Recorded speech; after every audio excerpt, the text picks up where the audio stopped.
దేవుడు ఉన్నాడా లేడా?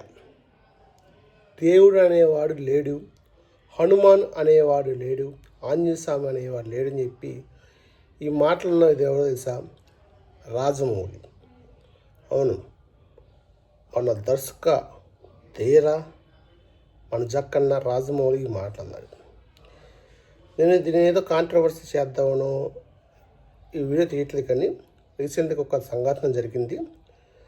సో ఆ సంఘటన గురించి చెప్తూ వాళ్ళకి దేవుడి టాపిక్ ఏంటో ఎక్స్ప్లెయిన్ చేస్తాం. నవంబర్ 15 మీ అందరూ తెలుసు. ఆ రోజున రాజమౌళి, మహేష్ బాబు కొత్త సినిమా టైటిల్ లాంచ్ జరిగింది. ఆ సినిమాకి వారణాసి అనే ఒక పవిత్ర ప్రదేశం, కాశీ వారణాసి అనే పేరు పెట్టారు సినిమా టైటిల్కి. అందులో మహేష్ బాబు కూడా రిలీజ్ చేశారు. చాలా బాగుంది. మహేష్ బాబు శివుడిలాగా నంది మీద రావటం చూపించాడు. అలాగే మంచి గ్రాండ్ లెవెల్ గ్రాఫిక్స్తో అన్ని టచ్ చేశారు. అంతర్గత ఖండం, ఆఫ్రికా ఖండం, కాశీపట్నం, ఇలా రకరకాల రామాయణం. ముఖ్యంగా ఈ సినిమాలో మహేష్ బాబు రాముడిగా చేస్తున్నాడు అని చెప్పాడు.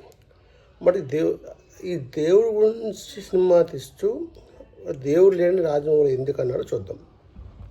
ఈ సినిమా సందర్భంగా, టైటిల్ ఈవెంట్ లాంటి సందర్భంగా రాజమౌళి మాట్లాడుతూ ఏం చెప్పానంటే, నేను ఈ సినిమా చేసేటప్పుడు మహేష్ బాబుని కృష్ణుడిగా చేద్దామా, రాముడిగా చేద్దామా దౌడు ఉంది నాకు. ఎందుకంటే మహేష్ బాబు కొంతగా ఉందో కృష్ణుడిగా చేద్దాం అనుకున్నాను. కానీ ఈ సినిమాలో ఒక పార్ట్ కోసం రామాయణం రామాయణం సంబంధించిన ఒక బ్యాక్ డ్రాప్ స్టోరీ చేయాలి. అందులో మహేష్ బాబు రాముడికి గెటప్పుడు చేశాము. మహేష్ బాబు చూడంగానే నాకు గూస్ బంప్స్ వచ్చినాయని చెప్పి రాజమౌళి అన్నాడు. సో మహేష్ బాబు రాముడిగా ఈ సినిమాలో చూపిస్తుందని చెప్పారు. అలాగే వారణాసి అని చెప్పి కాశీపట్నం పెట్టాడు. మహేష్ బాబు లుక్ ఇలా నంది మీద త్రిశూలం పెట్టుకు శివుడిలాగా వస్తుందని చెప్పి శివుడిగా చూపించాను. మొత్తం కొన్ని గ్రాఫిక్స్ చూపించాను, ఎక్స్ట్రాడినరీగా ఉన్నాయి గ్రాఫిక్స్. కాకపోతే ఆ సినిమా కాన్సెప్ట్ ఉంది ఎవరికి అర్థం కావట్లేదు. వారణాసి అంటాడు, రామాయణం అంటాడు, శివుడు అంటాడు, దానికి సంబంధం ఏంటో అది మనకి సినిమా చూస్తేనే తెలియదు. అయితే ఈ విషయంలోకి వెళ్ళిపోతుంది. ఏం జరిగింది అయితే ఈ ఈవెంట్ల సందర్భంగా ఫస్ట్ వాళ్ళ నాన్నగారు వచ్చి మాట్లాడారు. అంటే ఈ సినిమా కథ ఇచ్చిన విజయేంద్ర ప్రసాద్ రాజమౌళి నాన్నగారు వచ్చి మాట్లాడారు. ఏం మాట్లాడారు? ఈ సినిమాకి మేమందరం నేను కథ అందించాను, కిరణ్ సంగీతం అందించారు, మా తమ్ముడు కొంతగా అందించారు, రాజమౌళి అందరితో సినిమా తీశారు. ఇదంతా మేమందరూ చేసిన ఉడత సహాయం. కానీ ఈ సినిమా ఎంత గ్రాండ్గా సక్సెస్ అవుతాను బయట వెనకాల ఒక వ్యక్తి ఉన్నాడు. ఆ వ్యక్తే హనుమాన్, ఆంజనేయ స్వామి. మేము ఆంజనేయ స్వామి యొక్క ఆశీస్సులతో ఈ సినిమా నడుస్తుందని చెప్పి రాజమౌళి వాళ్ళ నాన్నగారు అని చెప్పి అన్నాడు. అయితే తర్వాత రాజమౌళి వచ్చాడు, ఆ ట్రైలర్ రిలీజ్ చేద్దని చెప్పి స్టార్ట్ చేశారు. కానీ ఏమైంది, ట్రైలర్ సరిగ్గా రాలేదు. కొన్ని టెక్నికల్ ప్రాబ్లమ్స్, ట్రైలర్ సరిగ్గా రాలేదు. మళ్ళీ ఆపేసి మళ్ళీ కొంత టైం తీసుకున్నాడు. ఈ లోపల చేసిన కొంతమంది డ్రోన్స్ పంపించి ఆ ఈవెంట్ క్యాప్చర్ చేసి ఆ ట్రైల్ని కూడా క్యాప్చర్ చేసి ఆన్లైన్లో పెట్టేశారు. రాజమౌళి చాలా బాధపడ్డాడు. ఎందుకంటే ఆ ఒక్క ఈవెంట్, చిన్న trailer, graphics trailer, cinema concept చెప్పే ట్రైలర్ కోసం సంవత్సరం కష్టపడ్డారంట.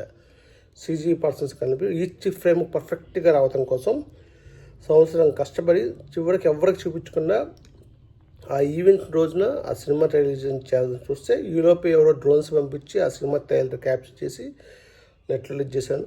అది కాక కరెక్ట్గా అతను ప్లే చేసే టైం సరిగ్గా రాలేదని చెప్పి దీంతో అప్సెట్ అయిపోయి రాజమౌళి, నేను దేవుడిని నమ్మను, నాకు దేవుడిని నమ్మకం లేదు, కానీ మా నాన్నగారికి మా వైఫ్కి హనుమాన్ ఆంజనేయ స్వామి చాలా ఇష్టం. అతని యొక్క ఇప్పుడు హనుమాన్ యొక్క ఆశీస్సులు ఏమైంది, హనుమాన్ ఇదే చేసేది అని చెప్పి రాజమౌళి నోరు జారి అని చెప్పి అన్నాడు.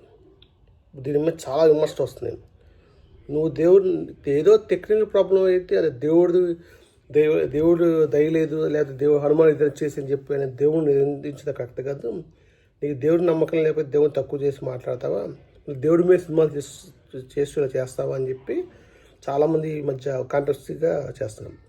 అయితే రాజమౌళికి కానీ కొంతమంది వ్యక్తులకు కానీ లైక్ బాబు సంథింగ్, రాజమౌళికి దేవుడిపైన నమ్మకం లేకపోయినా దేవుడు ఎందుకు అంత సక్సెస్ ఇస్తున్నారు రాజమౌళికి అంటే, రాజమౌళికి కానీ మీ అందరికి దేవుడు లేడు అనే వాళ్ళందరూ చెప్పేది అంటే, దేవుడు అంటే నువ్వు కష్టపడి శ్రద్ధ పెట్టి చేసే పనే దేవుడు. అక్కడే దేవుడు 90% ఉంటాడు. ఆ మిగిలిన 1% ఆ దేవుడు ఆశిస్తాడు. ఈ 90% లేకుండా నువ్వు మిగతా దేవుని పూజిస్తే వేస్ట్. సో దేవుడిపై నమ్మకం లేనోళ్ళు కూడా 90% కష్టపడి పనిచేస్తూ ఉంటే ఆ కష్టమే దేవుడు. అలా కష్టపడే ప్రతి వాళ్ళ వెనకాల దేవుడు ఉంటాడు. అలాగే రాజమౌళికి కష్టం వెనకాల కూడా దేవుడు ఉన్నాడు. అయితే రాజమౌళికి తెలుసుకోవాలి దేవుడు అంటే అదని చెప్పి. ఇప్పుడు దాన్ని చెప్పే చిన్న టెక్నికల్ ప్రాబ్లం వచ్చినా సరే దేవుడిని నిందిస్తాడు. అలాంటి విఘ్నాలు కూడా రావు. నిజంగా దేవుడిని నమ్మితే, పూర్తిగా నమ్మితే అలాంటి ఆపద కూడా రావు. కానీ నీకు ఫెయిల్యూర్ వచ్చింది కానీ నీకు ఎప్పుడు సక్సెస్ వచ్చింది. ఎందుకంటే దేవుడు ఈ వెనకాల ఉంటాడు. కష్టపడి పనిచేసే ప్రతి వ్యక్తి వెనకాల దేవుడు ఉంటాడు. హనుమాన్ అనే వ్యక్తి ఒక సంకల్పం, అది హనుమాన్ అనే ఒక బలం. అది వాళ్ళ నాన్నగారు నమ్మినా, వాళ్ళ వైఫ్ నమ్మినా ఆ నమ్మకం కూడా ఆ సినిమా నడిపిస్తుంది. సో నేను దేవుని నమ్మని చెప్పట్లేదు, చెప్పేది ఒకటి, ప్రతి ఒక్కరు కష్టపడి పనిచేసే ప్రతి ఒక్క వెనకాల దేవుడు ఉంటాడు. అదే రాజమౌళి అయినా సరే, దేవుడు నమ్మని వాళ్ళైనా సరే, దేవుడు ఎప్పుడు కష్టపడే ప్రతి వాళ్ళ వెనకాల ఉంటాడు. ఇదే నేను చెప్పదలుచుకున్న విషయం. దీనిపైన రాజమౌళి అన్న మాటలపైన రాజమౌళి బాధతో అన్నాడు యాక్చువల్గా. సో రాజమౌళి అన్న వాటిపైన మీ అభిప్రాయం చెప్పండి. జై హింద్.